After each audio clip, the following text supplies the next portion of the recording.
My name is Alex Eala. Oh, Hey. lots of Alexes here. Lots of Alex. The microphone is too big for the hand holding it. That is the first thing you notice. A child's grip, a child's posture, a microphone built for adults, and at the other end of it, 2 days before her first match at the Vanda Pharmaceuticals Berlin Tennis Open, sits the world's 35th ranked woman tennis player. She is 21 years old. Her name is Alex Eala.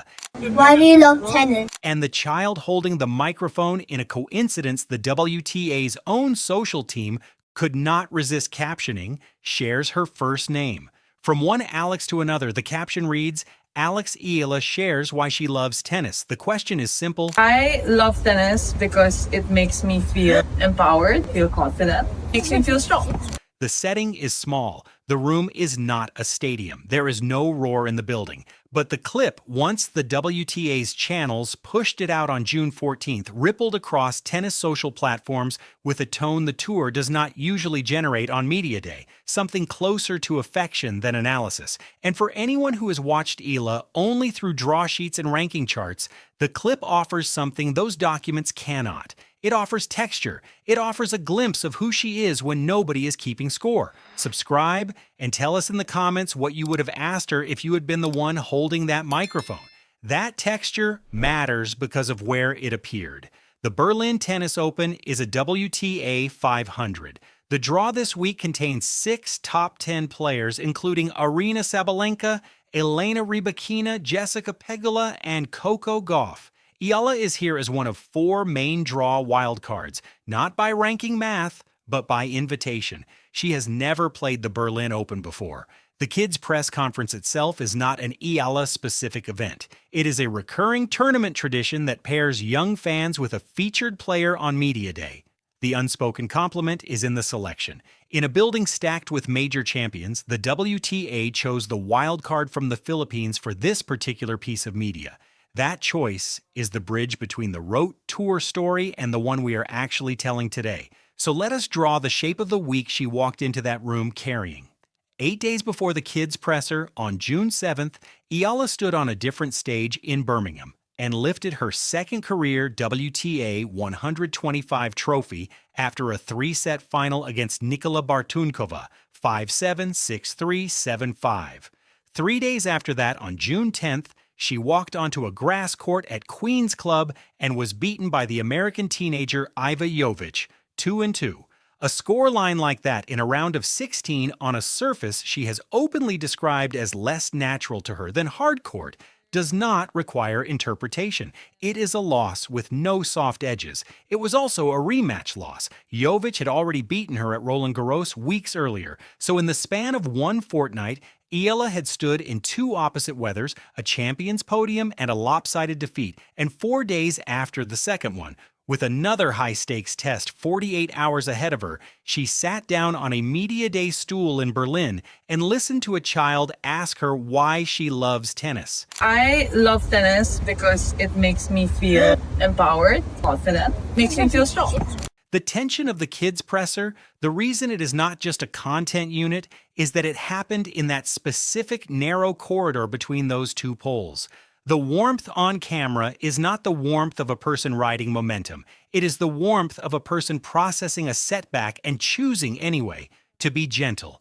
A skeptic could push back here. A skeptic could say a kid's press conference is a marketing exercise, a feel-good content beat the tour produces because feel-good content beats perform well on social platforms. That reading is fair. It is also incomplete.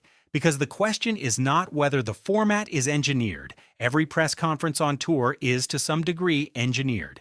The question is what shows through the engineering. And what showed through in the segment, as the WTA framed it, was that the answer to a child's question was not a player reaching for a media-trained quote.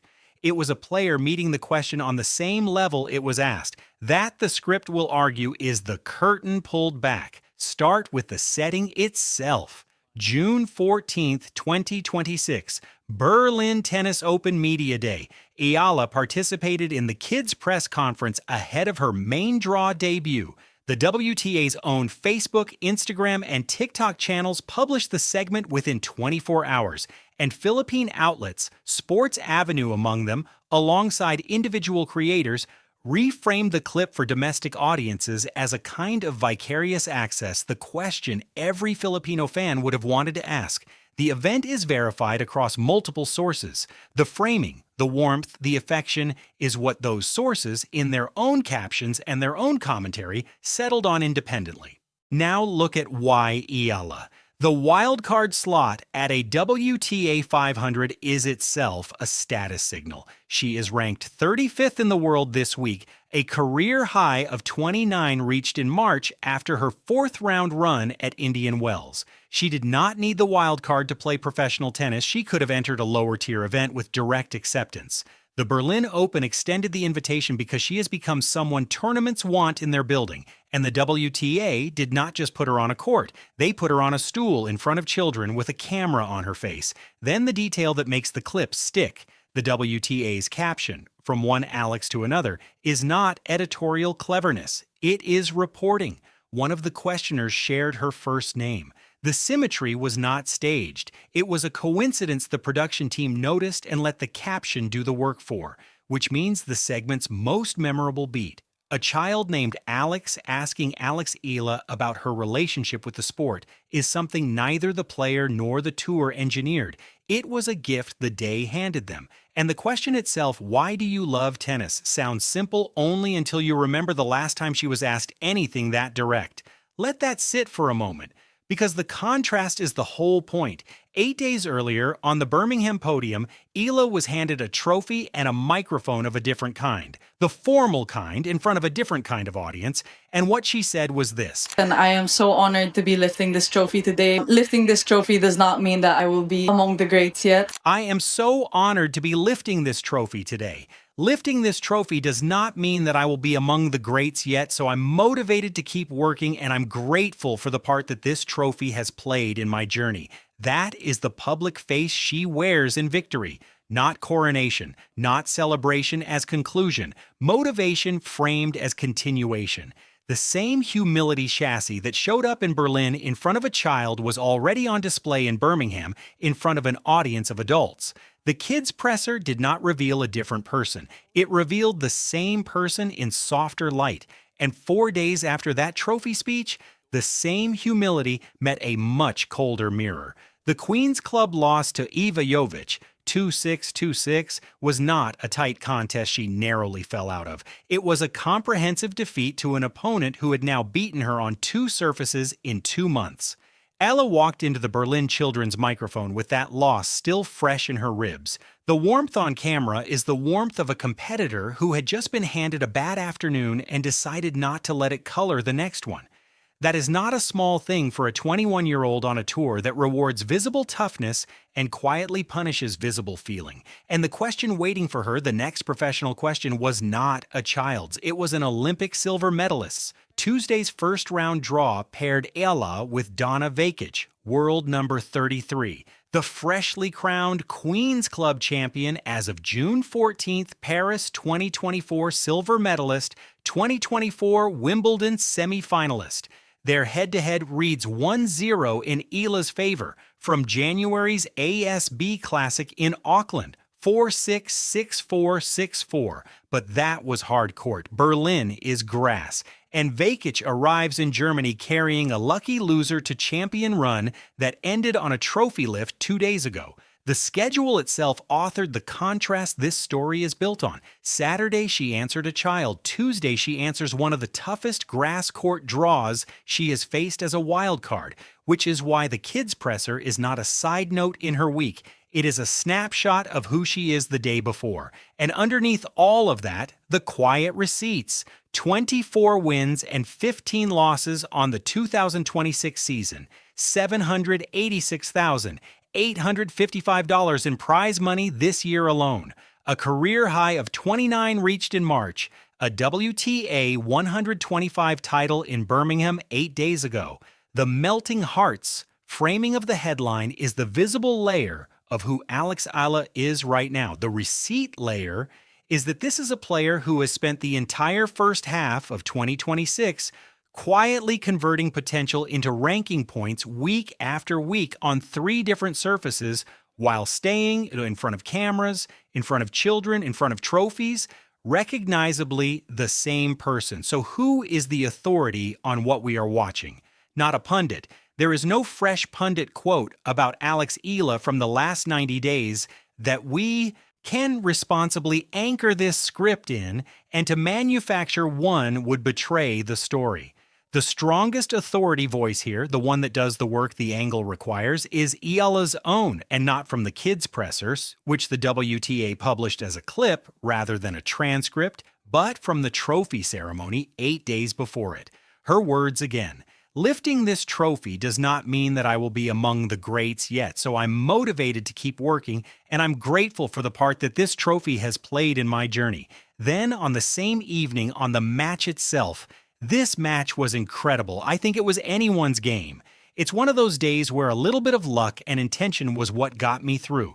Read those 2 sentences and then watch the kids' presser clip back to back. The voice is identical. The disposition is identical. The humility is not a press conference setting she switches on for cameras. It is a default. And the second authority signal, smaller but worth naming, is the WTA's own editorial choice. The tour's caption on the segment opened with the phrase asking the important questions and a single soft emoji. That is the institution's tell. The WTA's social team produces hundreds of Media Day clips a season. The ones they frame with that kind of language are the ones that registered internally as something more than fill. Zoom out then, and the stakes of this week sit clearer. Berlin is the highest tier non-slam tournament Eala has entered as a singles wildcard in 2026. The 6 top 10 players in the draw are a measurement she is being asked by virtue of the bracket to take herself. Past Vakic. If she gets past Vakic, the path runs into seeded opposition quickly. Beyond Berlin, Wimbledon begins in under 2 weeks, her second main draw appearance at the championships, with her seeding status still in flux as of mid-June. Past Wimbledon, the North American hardcourt swing, Canadian Open, Cincinnati, the U.S. Open, on the surface she has most often described as her best. Which means Berlin is, in narrative terms, the last grass court test of an opening half season that has already produced a 4th round at Indian Wells, a Roland Garros points haul, a WTA 125 title in Birmingham, and a humbling at Queens. The kids' presser sits inside that arc as the human reading of a player whose calendar is being read everywhere else in numbers. And there is the broader signal of the segment's existence at all. A Filipina player at a German tournament fielding questions from German children, with the WTA building a piece of multi-platform content around the exchange. That is not a regional curiosity. That is a player the tour now treats as global content pull on the same media day as its top 10 names. The reception online matched the framing. Fan comments on the WTA's posts trended toward affection. Kids love her surfaced repeatedly. Commenters caught the named Alex coincidence, and Philippine fan accounts shared the clip as a moment of representation rather than a result. None of that requires a viewership claim to be true. The reception is the reception. The vulnerability in this story is recent and specific. June 10th, Queens Club, round of 16. Eala lost to Iva Jovic 2-6, 2-6, a heavy defeat. A rematch defeat because Jovic had already beaten her at Roland Garros earlier in the spring, meaning that head-to-head now sits in the Americans' favor on 2 surfaces in 2 months.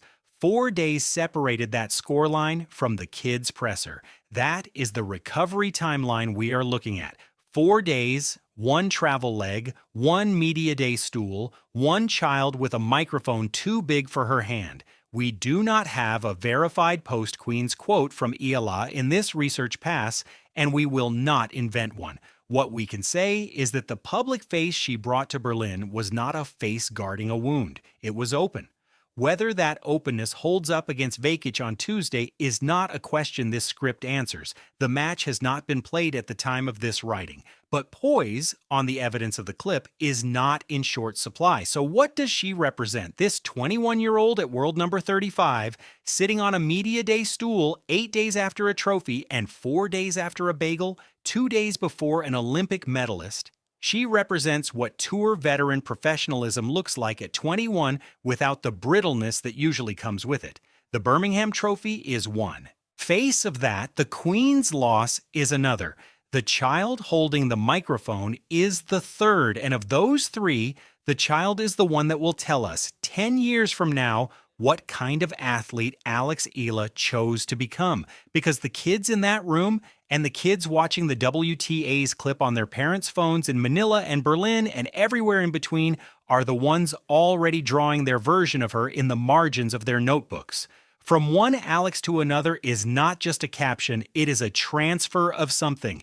A girl with the same name picked up a microphone too big for her hand and asked the question every adult press conference forgets to ask. And the woman across from her, ranked 35th in the world, 24 and 15 on the season, $786,000 into a year that is barely half done, answered her on her level. That is the curtain pulled back. That is who she plays for. If this is the kind of story you want more of on this channel and the texture beneath the scoreline, the moments the highlight reels skip, subscribe, and tell us in the comments what you would have asked her if you had been the one holding that microphone.